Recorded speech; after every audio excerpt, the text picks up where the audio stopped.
설교에 피드백을 해주세요 라는 제목으로 오늘 목회자 코너를 썼습니다. 여러분들이 다 눈치를 채셨겠지만 제가 설교 스타일을 바꿨습니다. 여러분들이 어떤 형태로 바뀌어졌는지 너무 잘 아실 거예요. 이 설교 형태를 바꾸고 과연 성도들의 생각은 어떤지 그것을 알려달라 하는 내용으로 목회자 코너를 썼는데요. 특히 코로나 바이러스로 인해서 우리 모든 성도들이 다 마스크를 쓰고 예배를 드리잖아요. 그러니까 도무지 우리 성도들의 반응이 뭔지를 알 수가 없어요. 그래서 마치 벽에 대고 설교를 하는 것 같아요. 그리고 그러다 보니까 설교가 끝난 후에 저녁에 집에 가면 굉장히 헛달감이 느껴지고 그리고 평소보다 오히려 배나 더 이렇게 기력이 빠지고 힘이 듭니다. 물론 설교는 선포하고 그 열매는 하나님이 맺게 하신다는 것을 기대하며 기도하는 것인데 인간인지라 그 무반응이 힘이 듭니다. 제가 특별히 설교 스타일에 대하여 바꾼 것을 피드백을 들려달라 이렇게 말씀을 드렸는데, 여러분, 하나님의 말씀에 대하여 평가를 받는다는 것이 설교자로서 참 힘든 일입니다. 그러나 그보다 더 중요한 것이 우리 성도들이 과연 이 말씀에 얼마나 은혜를 받고 있는지 그것을 알고 싶은 것입니다. 제 변화의 핵심은 첫째, 틀에 대하여 자유롭게 하는 것입니다. 항상 서론을 이야기하고 전환 문장을 이야기하고 첫째, 둘째, 셋째 이 고정된 틀을 제가 15년 이상을 사용했었는데 이제 이 틀에 대해서 좀 자유롭게 이렇게 설교를 한다는 것입니다. 둘째는 바뀐 것이 같은 강의 설교를 하고 있지만 과거에는 본문에 대한 이 설명을 그 한 주에 본문 그대로를 설명하는 주회보다는 성도들의 삶에 그것을 어떻게 적용할 것인지 적용에 중점을 둔 강의 설교였다면 이제는 제가 이 성경 자체에 대한 성도들의 관심을 더 가졌으면 좋겠다 하는 마음으로 본문 자체를 설명하는 주회적인 요소를 설교에 좀 더 강화시키고 있었다는 것입니다. 여러분, 눈치는 채고 계셨습니까? 누구나 다 알고 계셨을 거예요. 아멘 해주신 분에게 하나님의 축복이 2배로 더할 줄로 믿습니다. 여러분의 피드백을 보내주십시오. 근데 이 설교를 변화를 가져왔지만 사실은 설교라는 것은 성경의 말씀을 본문을 속에 명제를 던져주고 그리고 그 명제에 대하여 이것을 성도들이 잘 이해하고 저들의 삶 가운데 잘 적용할 수 있도록 성경의 다른 부분을 예를 들어서 설명을 한다든지 아니면 그렇게 살았던 사람들의 삶의 간증을 이렇게 제시해 준다든지 아니면 비슷한 비유를 이렇게 들어가지고 성경의 명제를 성도들의 삶 가운데 이해시키고 적용시키는 과정이 설교다 이렇게 말씀을 드릴 수 있습니다. 여러분, 오늘 본문의 바울이 그런 적용의 형태를 지금 이 방법을 사용해서 말씀을 전해주고 있습니다. 앞에서 설명한 명제들이 있단 말이에요. 그 많은 그 명제들에 대해서 오늘 본문에서는 근거를 들어서 설명하면서 앞에 들었던 명제들에서 더 정확하게 성도들에게 설명을 하고 있는 것입니다. 여러분, 한번 생각해 보십시다. 그동안 로마서를 통해서 말씀한 것이 뭡니까? 1장 18절부터 3장 20절까지의 말씀을 통해서 바울은 모든 사람이 다 죄인이다. 근데 그 죄 문제를 스스로의 힘으로는 해결할 수 없는 전적 타락과 전적 무능한 인간, 그래서 그들은 다 심판 아래 있다. 하나님의 심판 아래 있다는 것을 로마서 1장 18절부터 3장 20절까지 선언을 했습니다. 그리고 로마서 3장 21절부터 31절 말씀을 통해서 인간의 힘으로는 할 수 없는 전적 무능한 인간의 상태였는데 하나님께서 제시하신 방법이 있다는 것입니다. 하나님이 제시하신 방법이 뭡니까? 그것이 바로 믿음으로 의롭다 하심을 얻는 거예요. 믿음으로 구원받는 것에 대해서 하나님이 지금 그렇게 우리에게 제시를 해 주셨다는 것입니다. 그래서 바울은 3장까지의 말씀을 통해서 모든 사람이 죄인이지만 그러나 예수 그리스도를 믿음으로 구원을 얻는 것이다, 이것을 선언을 하고 설명을 했습니다. 그리고 나서 오늘 본문은 바울이 이 믿음으로 구원을 얻은 구약에 있는 대표적인 양대 산맥과 같은 두 사람, 아브라함과 다윗, 이 아브라함과 다윗의 예를 통해서 믿음으로 얻는 구원에 대하여 다시 한번 쐐기를 박으면서 설명을 하고 있는 것이 오늘 본문입니다. 그래서 1절에서 3절까지 이 3절을 통해서 바울은 아브라함이 믿음으로 구원을 얻었다 하는 것을 예로 들어서 설명을 합니다. 자, 1절과 2절 말씀인데요. 1절 말씀을 보면은요. 그런즉 육신으로 우리 조상인 아브라함이 무엇을 얻었다 하리요. 아브라함이 육신으로, 지금까지의 표현을 빌리면 율법의 행위로 아니면 인간의 행위로, 인간의 노력으로, 그 말이죠. 육신으로 아브라함이 무엇을 얻었다 말할 수 있겠냐? 이것을 지금 묻는 겁니다. 아브라함의 행위로 의롭다함을 얻을 수 있냐? 이것을 반문하는 거죠. 그러면서 바울은 아니라는 거예요. 이 아브라함이 율법으로 자신의 행위로 의롭다함을 받지 못했다는 것입니다. 여러분, 아브라함은 어떤 사람입니까? 아브라함이라는 사람은요, 하나님의 말씀 한마디에 자기의 본토 친척 아비집 고향을 떠나가지고 약속한 땅으로 옮겨간 사람이에요. 순종의 사람이죠. 아들을 바치라고 말씀하셨을 때 아브라함은 내면에 고민이 있었겠지만 그럼에도 불구하고 그 말씀을 그대로 순종해서 모리아산에서 아들을 드렸던 사람, 순종의 사람이 바로 아브라함 아니겠습니까? 그래서 아브라함을 우리는 믿음의 조상이라고 말하고, 예수님의 육신의 조상을 나타내는 마태복음 1장 1절에 보면 아브라함과 다윗의 자손 예수 그리스도의 계보라 하면서 예수님의 조상의 양대 산맥 아브라함과 다윗이 등장할 정도로 이 아브라함은 이스라엘 민족에 있어서 가장 대표적인 사람이다, 이렇게 말할 수 있습니다. 그런데 여러분, 이 아브라함의 삶에도, 그런 위대한 인생을 살았던 아브라함의 삶에도 죄로 얼룩진 부분이 많이 있다는 거예요. 우리가 아브라함의 이 일대기를 창세기를 통해서 보면 우리가 쉽게 아브라함의 죄로 얼룩진 모습을 발견할 수 있지 않습니까? 기근이 생겼어요. 약속의 땅에 있었음에도 불구하고 이 기근이 온다는 이유 때문에 약속의 땅을 버리고 이 애굽으로 내려갔던 사람이 바로 아브라함이죠. 애굽까지 간 것도 참 이 가슴 아픈 일인데, 그곳에서 바로에게 자기 생명을 건져보겠다고 자기 아내를 누이라고 속여가지고는 바울에게 들여보냈던 사람이 바로 아브라함이에요. 여러분, 한 번만 했다면 그래도 좀 참아줄 수 있는데 창세기 20장에 가면요, 그 일을 반복해서 남자들의 쪽팔리게 만들었던 사람이 바로 아브라함이라는 거예요. 여러분, 그뿐입니까? 하나님이 약속을 기다려라, 아들을 줄 것이다 하는데 그 약속을 기다리지 못하고 아내가 하갈에게 들어가 아이를 낳으라 하니까 망설임이 한 순간도 없이 바로 들어가가지고 하갈을 통해서 이스마엘을 낳아가지고 지금까지 이스라엘 민족과 아람 민족 사이에 갈등을 만드는 원인을 제공한 사람이 바로 아브라함이란 말이죠. 그래서 여러분, 오늘 본문 2절은 이렇게 말씀을 합니다. 만일 아브라함이 행위로서 의롭다 하심을 받았으면 자랑할 것이 있으려니와. 아브라함이 완벽하게 살아서 그 행위로 의롭다함을 받았으면 자랑할 것이 있겠지만, 그러나 하나님 앞에는 없다는 거예요. 왜요? 그의 행위 자체도 죄로 얼룩지어진 사람이기 때문입니다. 그래서 바울은 이 아브라함이 의롭게 된 것은 행위에 있지 않고 믿음을 통해서 됐다 하는 것으로 3절에서 그렇게 설명을 한 겁니다. 자, 3절 말씀을 보면은 성경이 무엇을 말하느냐? 성경이 아브라함이 하나님을 믿음에 그것이 그에게로 의로 여기신 바 되었느니라. 아브라함이 하나님을 믿었기 때문에, 믿음 때문에, 아브라함의 믿음으로 인해서 하나님께서 아브라함을 의로 여겨진 거지, 아브라함의 행위에 의해서 그는 구원을 받은 것이 아니다. 아브라함의 그런 행위에 의해서 하나님 앞에 의롭다 여겨진 것이 아니다. 오직 믿음으로 구원을 얻은 것이다. 그렇게 이제 바울은 아브라함이 믿음으로 구원을 얻었다는 것을 통해서 믿음으로 얻는 구원을 1차적으로 확증을 하는 것입니다. 그러면 여러분, 여기서 우리가 좀 더 생각해 볼 것이 있습니다. 자, 3절 말씀을 다시 보면 성경이 무엇을 말하느냐? 성경이 말하는 게 뭐냐? 아브라함이 구원받은 것에 대해 성경이 뭐라고 말하냐?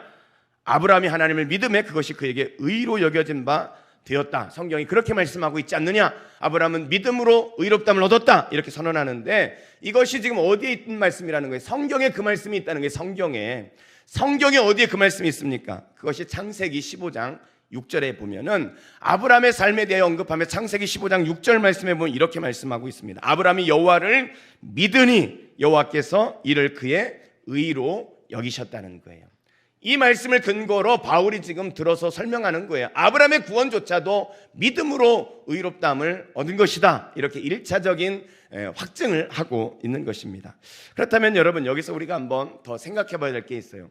아브라함이 여호와를 믿으니 그것을 의로 여겼다 그랬는데, 그러면 여러분, 아브라함이 믿은 게 뭡니까? 아브라함이 믿은 게, 여기 말씀해 보니까 여호와를 믿었어요. 그렇죠? 이 말씀에 그냥 그대로 보면 여호와를 믿었다, 이렇게 말씀해. 여호와를 믿었다는 의미가 무엇이냐는 거예요. 아브라함이 믿었던 구체적인, 하나님을 믿은 그 구체적인 믿음이 무엇이냐는 거예요. 여러분, 창세기 15장의 말씀을 통해서 우리가 이것을 좀 더 구체적으로 살펴보면은, 이 창세기 15장은 아브라함이 자식이 없는 것 때문에 하나님 앞에, 하나님, 난 자식이 없어요. 내 상속자는 내 종인 엘리에셀이 내 상속자입니다 하면서 하나님 앞에 그렇게 이야기를 하는 거예요.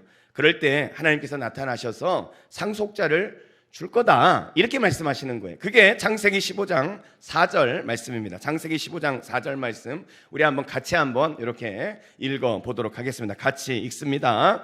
여호와의 말씀이 그에게 임하여 이르시되 내 상속자가 아니라 내 몸에서 날 자가 내 상속자가 되리라. 그 사람이 내 상속자가 아니라는 거예요. 네 종 엘리에셀이 네 상속자가 아니다. 네 몸에서 날 자가 네 상속자가 되리라. 자, 네 몸에서 날 자가 상속자다. 그러니까 누가 생각이 납니까, 여러분? 누가 생각이 나요? 이삭이 생각나죠. 1차적인 의미로는 이삭을 우리가 생각하게 되어지는데, 그런데 여러분, 이곳에서 상속자, 네 몸에서 난 상속자에 대한 이 1차적인 의미는 이삭으로 이렇게 해석을 할 수 있지만, 이것에 더 궁극적인, 더 깊은 의미가 그곳에 담겨져 있습니다. 자, 5절 말씀을 보겠습니다. 5절에 보면 그를 이끌고, 이제 아브라함을 이끌고 밖으로 나가. 하나님께서 아브라함을 이끌고 밖으로 나가셨어요. 그리고는 이르시되 말씀하시기를 하늘을 우러러 무뼈를 셀 수 있나 봐라. 하늘을 보고 저 무뼈를 셀 수 있나 보라. 또 그에게 이르시되 네 자손이 이와 같으리라, 이렇게 말씀합니다. 네 자손이 이와 같을 것이다. 하늘에 많은 별들이 있는데 이것이 네 자손이 이렇게 될 것이다, 이렇게 말씀하신 거죠. 그럼 여기서 하늘의 무별과 같은 이 자손을 누구를 말하는 거냐? 여기에서 이 자손은 이스라엘 민족, 아브라함을 통해서 형성되어지고 확장되어질 이스라엘 민족을 말하는 것이 1차적인 의미지만, 그 말씀 속엔 더 깊은 의미가 있다는 거예요. 왜 그러느냐? 여러분, 여기에서 내 자손이라는 말을 썼어요. 네 자손들이 이렇게 많아질 것이다, 이렇게 말하지 않고 네 자손이라는 단수를 쓰고 있다는 거예요.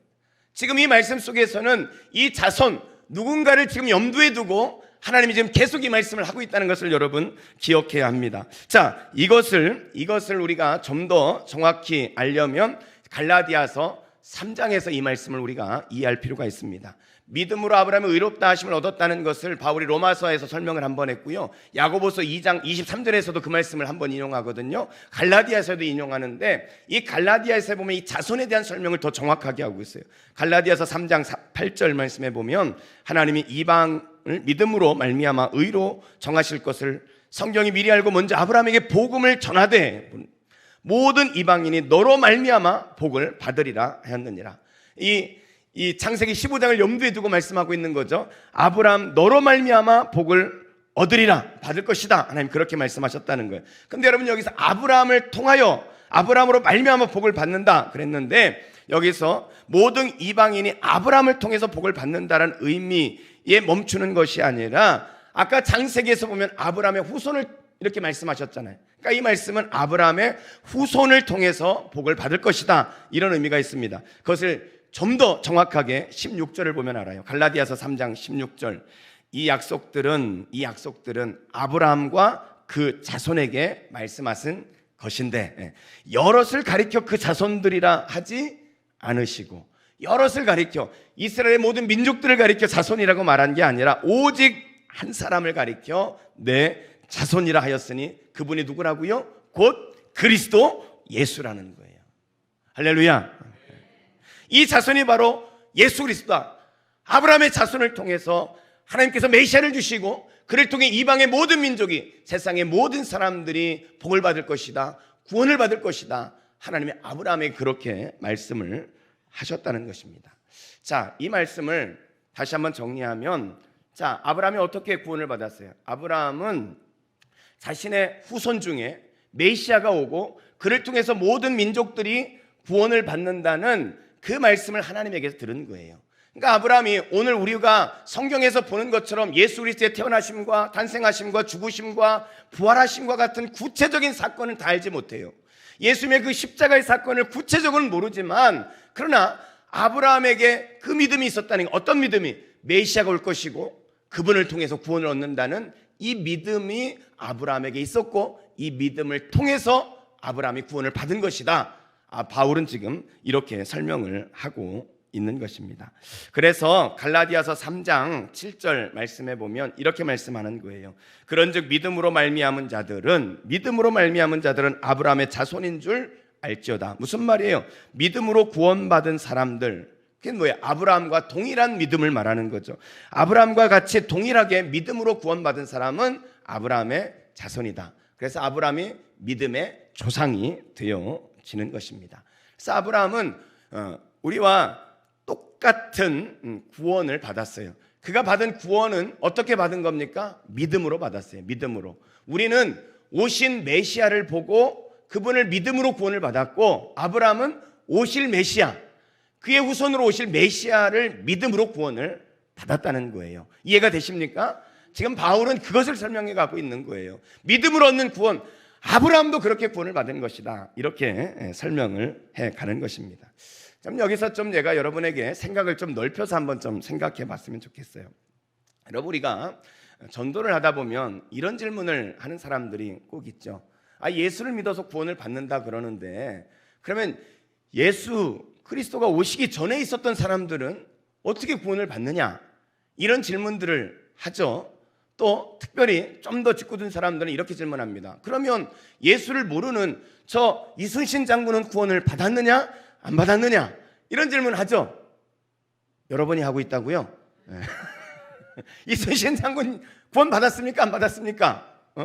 이 질문을 우리가 생각하게 되어진단 말이에요. 그들은 과연 어떻게 구원 받았을까?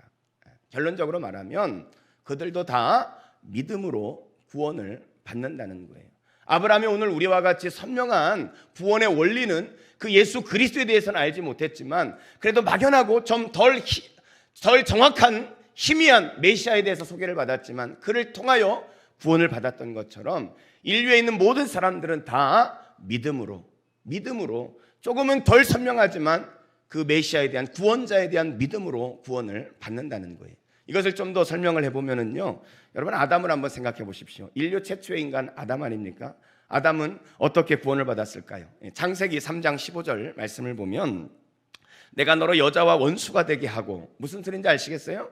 이제 하나님께서 타락한 아담과 하와를 책망하시고 나서, 그리고 책망한 게 뱀을 책망하시거든요. 뱀을 책망하시면서 하는 말씀이에요. 내가 너로 여자와 원수가 되게 하고. 그러니까 이 뱀에게 너는 여자와 원수가 되게 하고 내 후손도 여자의 후손과 원수가 되게 하겠다는 거예요. 뱀, 너는 이 하와와 원수가 될 것인데 네 후손도, 뱀의 후손, 그게 뭐겠어요? 사탄을 말하는 겁니다. 이 사단도 여자의 후손과 원수가 되게 한대요. 여자의 후손이 누구죠? 여자의 후손은 바로 여자의 몸을 통해서 나신 분, 남자를 모르고 이 땅에 오신 분이 딱 한 분 계세요. 그분이 누구예요? 예수 그리스도. 그러니까 사단도 여자의 후손, 네 후손도, 사단도 여자의 후손 예수 그리스도와 원수가 되게 하리니 여자의 후손은 내 머리를 상하게 할 것이요 너는 그의 발꿈치를 상하게 할 것이니라 하시고.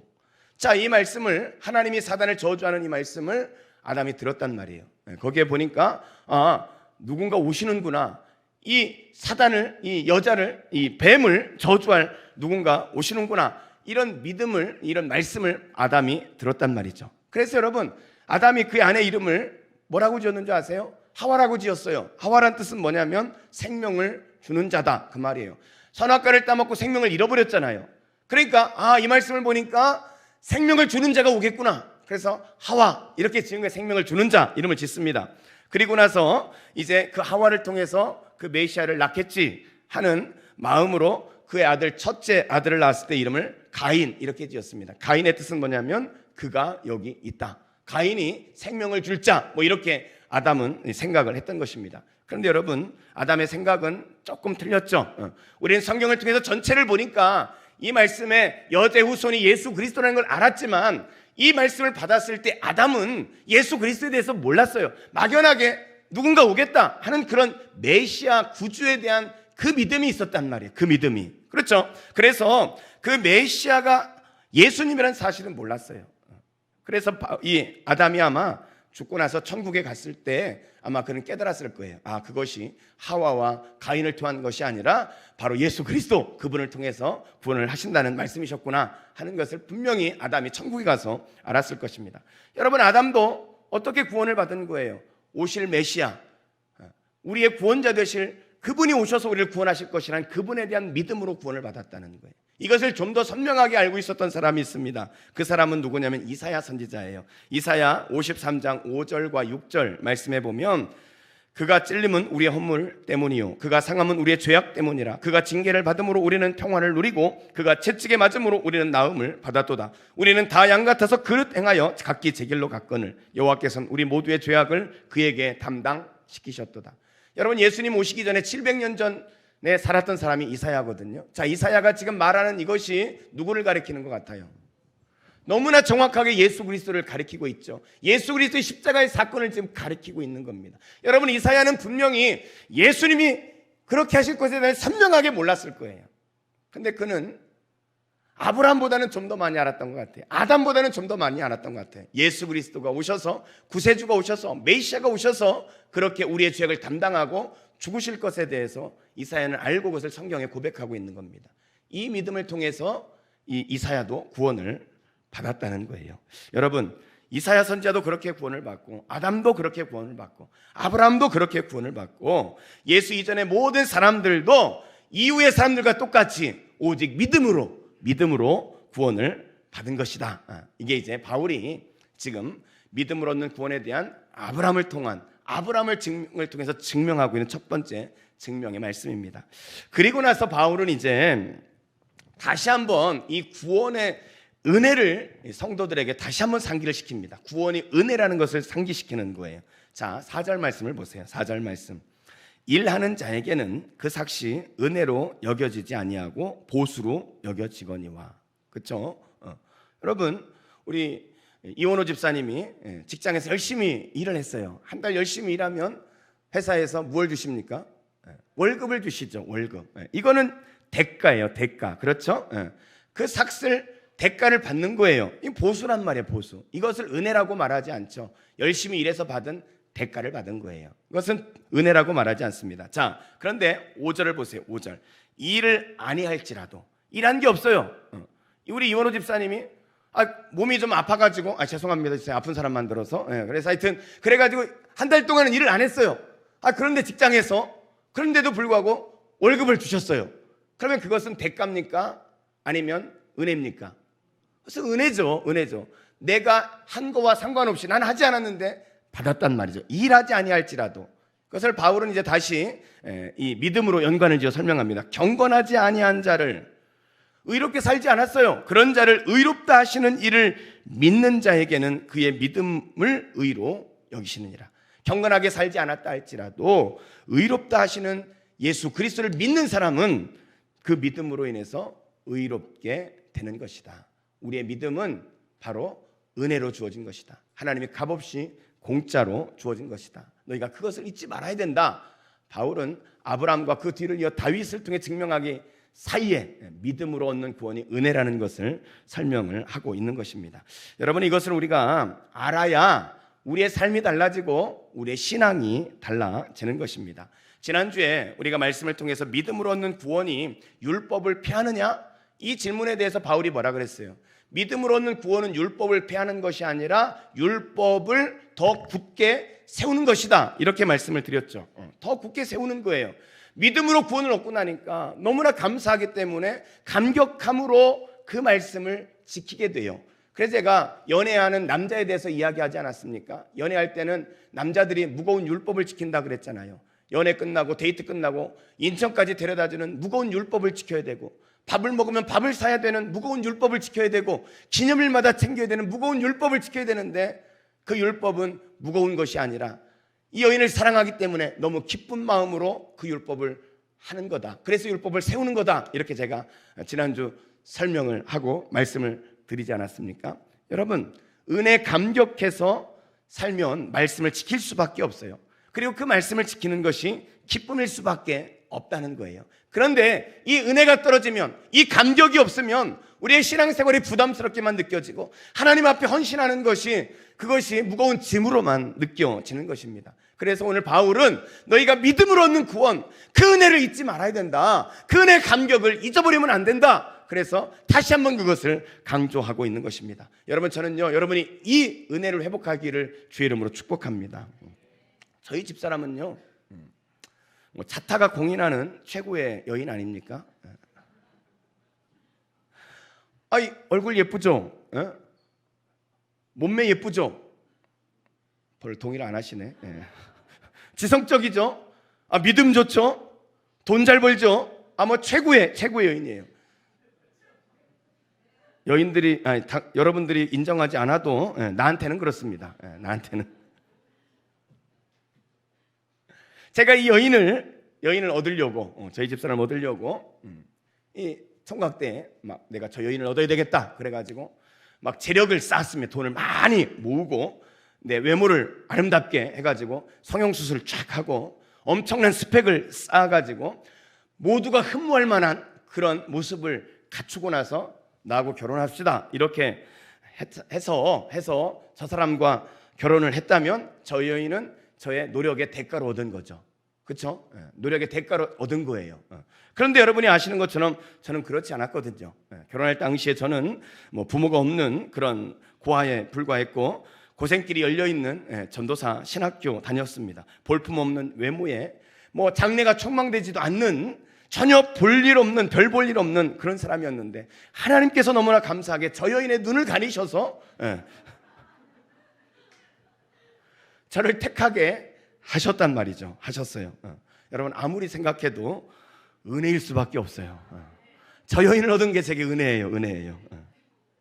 얘가 뭘 바라겠습니까? 저는요, 반찬 타령을 할 수가 없어요. 저희 집사람은 제가 뭐든 잘 먹으니까 자기가 요리를 잘한다고 생각하는데 아닙니다. 제가 반찬 타령할 자격이 없기 때문에 맛있게 먹는 거예요.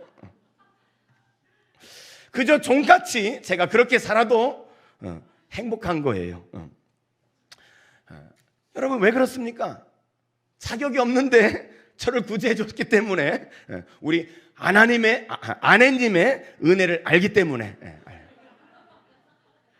그래서 지금도 가끔 저 여인을 보면 제가 가슴이 설레고 그렇습니다. 왜요? 은혜를. 윤 장로님이 주여만 안 했어도 제가 넘어갈 뻔했는데 주여하는 바람에 제가 여러분, 근데요, 은혜를 알아야 행복한 거예요.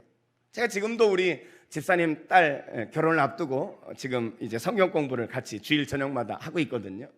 제가 계속 강조하는 게 그거예요. 빚진 자의 심정을 가져라. 내가 이런 사람인데 너 같은 여자 만나가지고 이런 마음으로 살면 절대 행복할 수가 없는 거예요. 나는 부족한데 그럼에도 불구하고 나 같은 사람을 선택해준 이 아내님에 대해서 감사하는 마음을 가지고 살아라. 그럴 때 가정이, 부부가 행복한 것이다. 여러분, 은혜를 알아야 행복한 거예요. 율법의 행위로 살려고 하지 마십시오.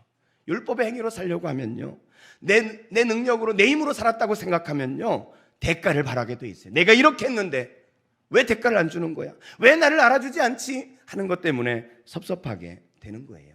그런데 은혜를 알면요, 몰라져도 괜찮습니다. 그저 주님을 섬기는 것이 감사하고 행복할 뿐이에요. 헌신하는 것이 크면 클수록 오히려 그 헌신이 큰 만큼 기쁨도 더 커지게 되어지는 것입니다. 여러분, 저는 여러분들이 이런 믿음을, 이런 신앙을 회복하기를 주의 이름으로 축복합니다. 바울은 아브라함에 대해서 아브라함도 믿음으로 구원을 얻었다, 이렇게 설명을 하고, 그 다음에 다윗도 그렇게 믿음으로 구원을 얻었다 하는 것을 설명합니다. 그래서 그 사이에 우리는 믿음으로 구원을 얻는 것이다, 그것이 은혜다는 것을 설명했어요. 자, 이제 두 번째 다윗의 예를 우리가 한번 생각해 보도록 하겠습니다. 다윗의 예. 자, 아브라함은 이스라엘 민족의 시초라고 말할 수 있죠. 하나님이 갈대우르에서 아브라함을 불러내셔서 그를 통해서 이스라엘 민족의 시초를 삼으셨어요. 그런데 여러분, 다윗은요, 유다 왕조의 시초라는 사실을 아시죠? 물론 사울 왕이 있지만 이 이스라엘 백성에게 있어서 유다 왕국의 최초의 왕은 바로 다윗을 가리키는 것입니다. 그래서 이 유대의 이 태극기 아니라 국기에 있는 별이 그 누구의 별이에요? 다윗의 별이라고 할 만큼 다윗은 이스라엘 민족에게 최고로 존경을 받는 그런 인물이에요. 실제로 성경에 이름이 제일 많이 등장하는 사람이 누구냐면 다윗입니다. 아까 말씀드린 것처럼 마태복음 1장 1절에서 예수님의 계보에 대해서 설명할 때 많은 사람의 이름이 등장하는데 그들을 대표해서 아브라함과 함께 등장하는 인물이 바로 다윗일 만큼 다윗은 이스라엘 민족이 너무나 존경하고 가장 위대한 왕으로 추앙하는 그 다윗이란 말이죠. 오늘 바울은 이 다윗조차도 믿음으로 구원을 얻은 것이다. 이것을 설명함으로 믿음으로 얻는 구원을 다시 한번 쐐기를 박듯 설명을 하는 것입니다. 자, 7절과 8절 말씀입니다. 우리 7절과 8절 말씀을 같이 한번 읽어보도록 하겠습니다. 같이 읽습니다. 시작. 불법을 받고 죄가 가리워짐을 받는 사람들은 복이 있고 주께서 그 죄를 인정하지 아니하실 사람은 복이 있도다 함과 같으니라. 이 말씀해 보니까 불법이 사함을 받고 죄가 가리워지고 그 죄를 인정하지 않으실 하나님이 인정하지 않는 사람들이 복이 있다 이렇게 말하고 있어요. 여러분 여기서 불법이 사함을 받고 죄가 가리워졌다. 죄를 인정하지 않으셨다. 이게 누구를 말하는 거냐면 다윗을 말하는 거예요. 다윗을 말하는 것입니다. 이 말씀은 시편 32편에 있는 말씀을 바울이 그곳에 인용해서 지금 말씀하고 있거든요. 이 시편 32편 말씀은 어떤 말씀이냐면 다윗이 이 밧세바를 간음하지 않습니까?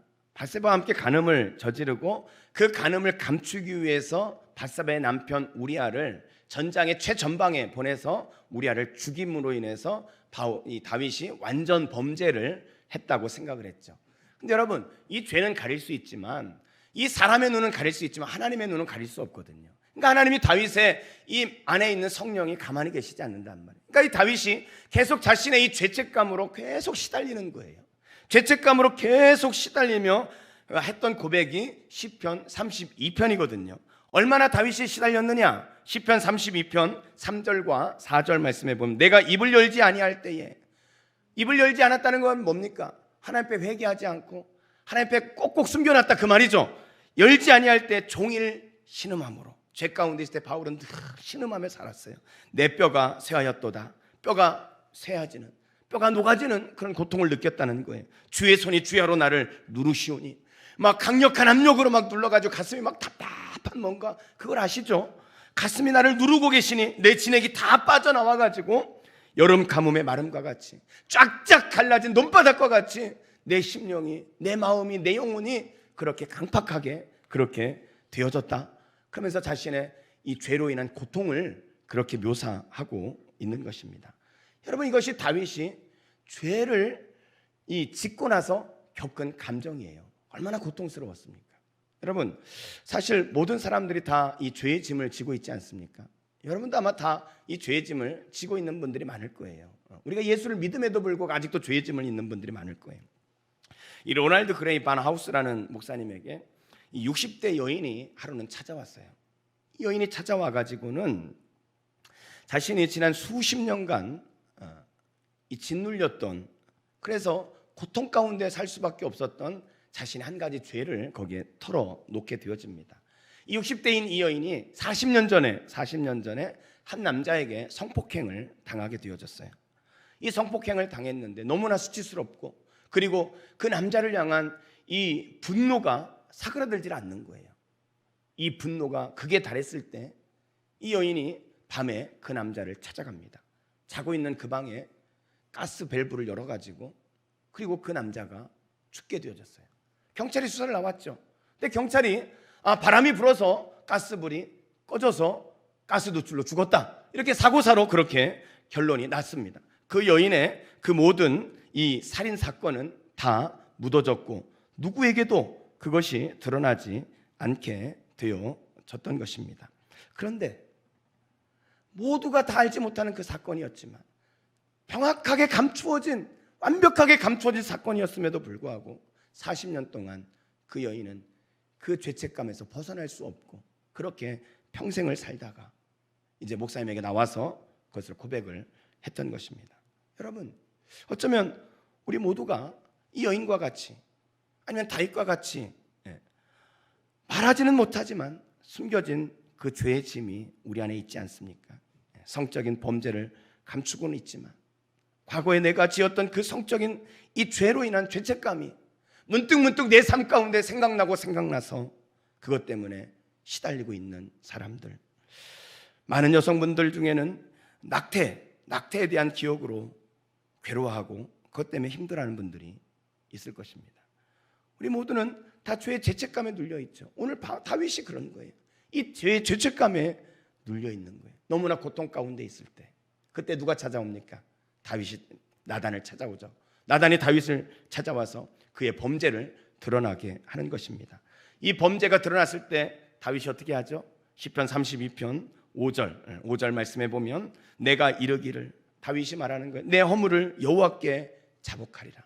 그것이 드러났을 때 내가 이제 하나님 앞에 짓눌려 있던 내 모든 것을 다 고백하겠습니다, 그 말이죠. 하고 주께 내 죄를 아뢰고 내 죄악을 숨기지 아니하였더니, 숨기지 않고 그대로 다 털어놓았더니 곧 주께서 내 죄악을 사하셨나이다. 쉘라, 할렐루야. 고백했더니 하나님이 용서하셨다, 이렇게 다윗이 고백을 하고 있는 거예요. 자, 여러분, 이 용서를 받았을 때 다윗의 마음이 어땠을까요?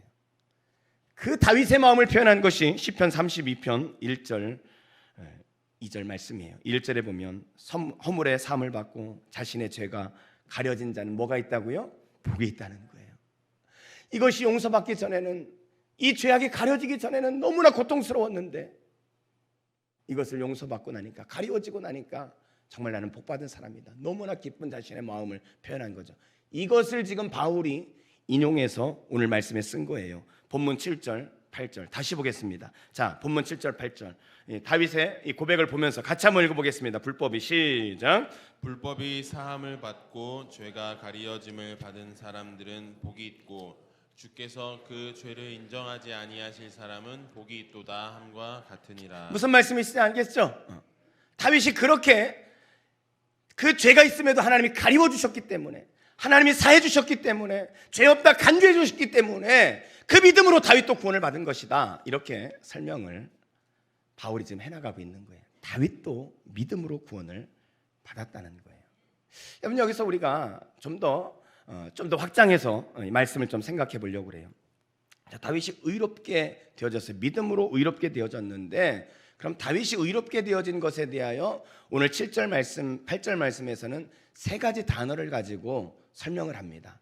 의롭게 되어진 것이 무엇인지 설명을 하는 거예요. 자, 다시 한번 7절을 보겠습니다. 7절 말씀에 보면 불법이 사함을 받았다는 거예요. 사함이란 단어를 여러분 기억하십시오. 그리고 죄가 가리워짐을 받다, 가리워졌다, 이 단어를 기억하십시오. 사함이란 단어와 가리워짐을 받는 사람들은 복이 있다. 주께서 그 죄를 인정하지 아니하실 사람은 복이 있다. 죄를 인정하지 않는다, 하나님이 죄 없다 간주하셨다, 그 말이죠. 그 사람이 복이 있다. 이 세 가지를 여러분 기억하십시오. 자, 이 세 가지를 좀 설명하려고 그래요. 첫째, 사함을 받는다. 이 말은, 사함을 받는다는 말은 이 말 속에는 분리라는 개념이 있어요. 분리라는 개념이에요. 예를 들면 여러분, 사람은 죄를 짓지 않습니까? 죄를 지으면 그 사람과 이 죄를 분리할 수가 없어요. 그러니까 이 죄를 심판하는 것이 아니라 누가 심판을 받습니까? 사람이 같이 심판을 받는 거예요. 분리할 수 없으니까 사람이 벌을 받게 되어진다는 거예요. 그러나 하나님은 사함을 받았다, 사하신다, 그 말은 분리하신다는 거예요.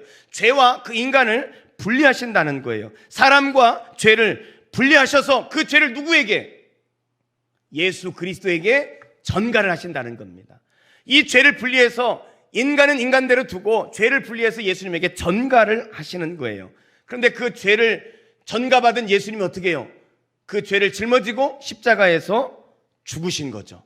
예수님이 그 죄를 담당하셨다는 거예요. 그래서 히브리서 9장 28절 말씀에서는 이렇게 말씀합니다. 그리스도도 많은 사람의 죄를 담당하시려고 단번에 들이신 바 되셨고, 구약의 이 제물과 같이 죄를 담당하고 죽으셨다는 거예요. 베드로전서 2장 24절 말씀해 보면 친히 나무에 달려 그 몸으로 우리 죄를 담당하셨으니 이는 우리로 죄에 대해서 죽고 의에 대해 살게 하려 하심이라. 죄를 분리해서 하나님은 그 죄를 누구에게? 예수님에게 전가하셔서 예수님이 그 죄를 담당하게 하셨다는 거예요. 여러분, 이것을 이 제임스 몽고메리 목사님은 아주 인상적으로 이렇게 설명을 합니다. 이 고대 시대에 어느 부족은 살인죄를 저지르게 되어지면은 어떤 벌을 주냐면, 그가 죽인 사람이 있을 거 아니에요. 이 죽은 시체를 살인자의 몸에 묶어버리는 겁니다. 이렇게 묶어버려요. 그리고 그 죽은 시체를 이렇게 같이 매달고 다니게 하는 거예요. 그러면 이 죽은 시체가 점점 썩어지겠죠. 이 시체가 썩어지면서 이 살인자도 같이 부패되어지고 결국은 그렇게 해서 그 사람을 죽인다는 거예요. 이 고대 어느 부족은 그렇게 이 살인자에 대해서 그렇게 처벌을 했다는 거예요. 여러분, 무엇이 생각납니까? 이 바울이 로마서 7장 24절에 보면, 오라 나는 곤고한 사람이라, 누가 이 사망의 몸에서 누가 나를 건져내겠느냐. 지금 마치 죽은 시체를 매달고 다니고 그 시체를 해서 썩어져 죽어가는 자기처럼, 그 사람처럼 바울이 지금 이 죄의 짐이, 죄의 영향력이, 죄의 부패함이 자기를 점점 죽음으로 그렇게 몰아가고 있다는 거예요. 누가 거기에서 건져내겠느냐? 누가 이곳에서 나를 건져내겠느냐? 그러면서 바울이 하는 말이 뭐예요? 예수 그리스도가 그 죄를 분리시키고 그 죄를 담당하시고 예수님이 대신 죽으심으로 자기는 의롭게 되어졌다는 거예요. 이 예수님이 전가되어진 이 사건을 통해서 우리는 죄 없다함을 얻고, 그리고 우리는 죄 사함을 받는, 그리고 의롭게 되어진 거죠. 이것이 다윗을 통해 말씀하시는 사함이라는 이 단어의 비밀이에요. 그리고 두 번째로 가리워졌다 그랬죠. 가리워졌다. 다시 7절을 볼까요? 7절. 불법이 사함을 받고 죄가 가려짐을 받는 사람은 복이 있다는 거예요. 죄가 가려진 사람이 복이 있다. 가려졌다는 말은 뭘까? 여러분, 죄가 가려졌다 생각나는 사건이 없습니까? 성경에 죄가 가려졌다 생각나는 사건. 전 이 말씀을 읽으면서 6월절 이 어린 양이 생각이 났어요. 10가지 재앙을 통해서 이스라엘 백성은 애굽에서 출애굽을 하지 않습니까? 근데 마지막 10번째 재앙이 뭐였어요? 죽음의 사자가 오는데 문설주 임방에 어린 양의 피를 바른 가정은 죽음의 사자가 넘어가서 장자가 살고, 피를 바르지 않은 곳은 장자가 죽는 재앙이 10번째 재앙 아닙니까? 여러분, 이 집안에 사는 사람은 유대인이나 애굽 사람이나 모두가 다 죄인이에요. 죽음의 사자가 왔을 때 이 피가 있으면 그 죄가 가려져서 그 사람은 죽지 않는 거예요. 그 가정의 장자는. 근데 피가 없는 사람은 죄가 가려지지 않고 장자가 죽었단 말이죠. 여러분, 이 피를 바름으로 죄가 가려지는 거예요. 오늘 바울이 죄가 가려졌다, 그 말은 그 말씀입니다. 베드로전서 1장 2절 말씀에 이런 말씀이 있죠. 예수 그리스도의 핏뿌림을 얻기 위하여 택하심을 받은 자들이라는 거예요. 핏뿌림을 얻었다. 여러분, 핏뿌림 비슷한 단어가 뭐 있지 않습니까? 예수님의 피 흘리셨어요. 그러니까 예수님의 피 흘리심, 예수님이 십자가의 피 흘리심으로 우리는 무엇을 받게 됐어요? 피 뿌림을 받게 되어진 거예요. 우리가 뿌림을 받아서 피가 우리를 감싸고 있는 거예요. 그러니까 그 죄가 어떻게 됐습니까? 우리 안에 있는 죄가 가려지게 됐다는 거예요. 가려지게 됐다는 거예요. 그래서 우리가 이 죄책의 무거운 것들을 가지고 있지만 그 피가 우리를 가려줘서 하나님은 그 죄를 보시지 않는 거예요.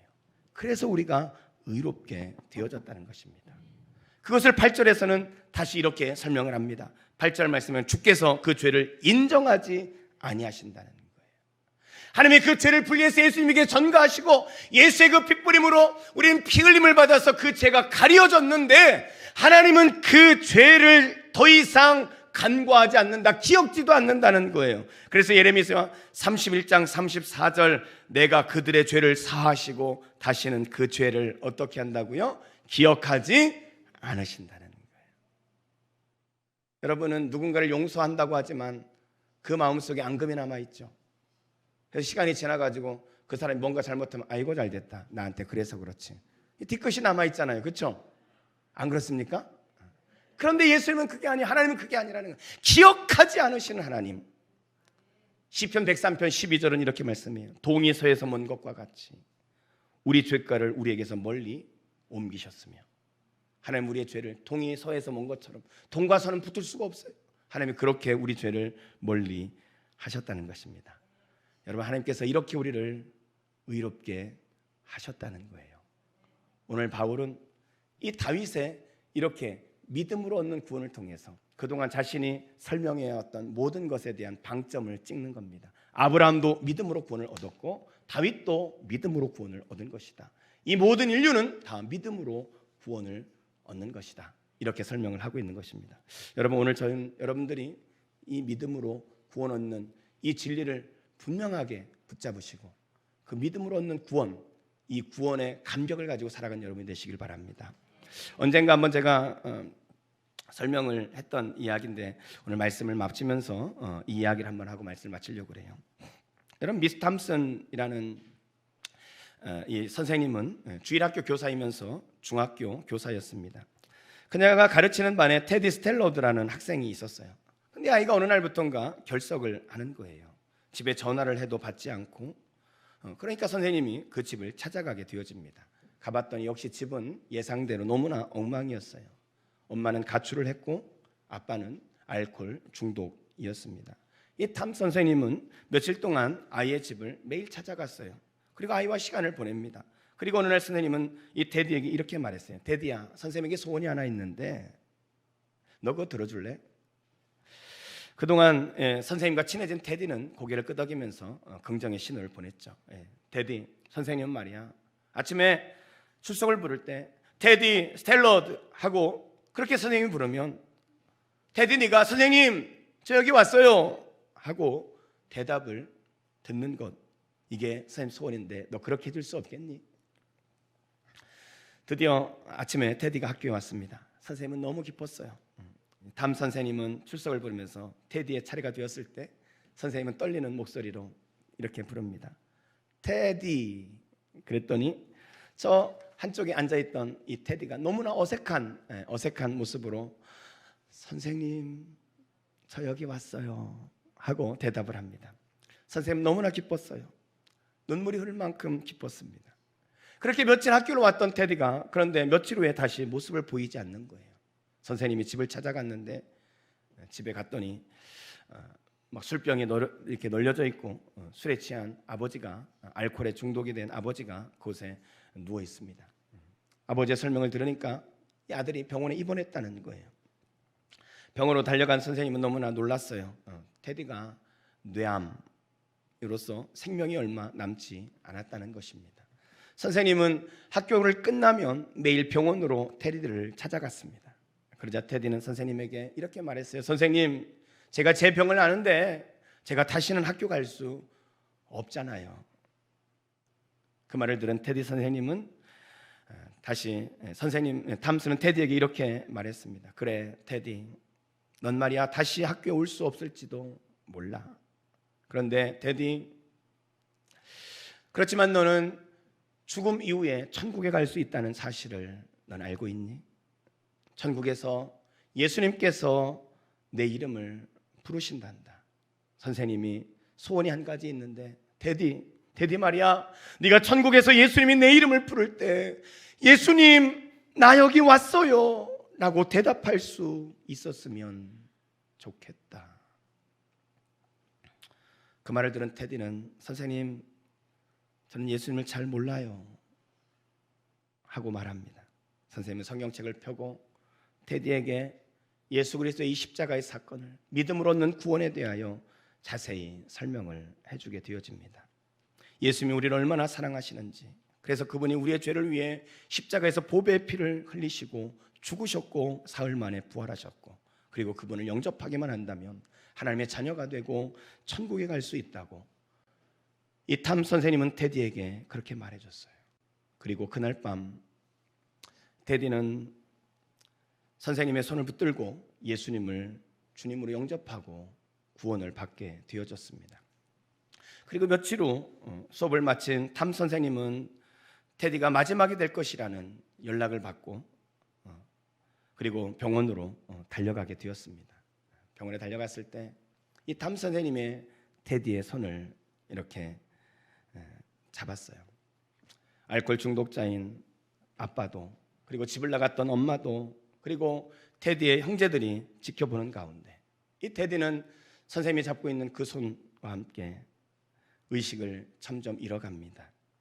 의식을 잃어가던 이 테디가 갑자기 눈을 뜨고는, 그리고는 선생님을 보면서 힘없이 이렇게 이야기를 하는 거예요.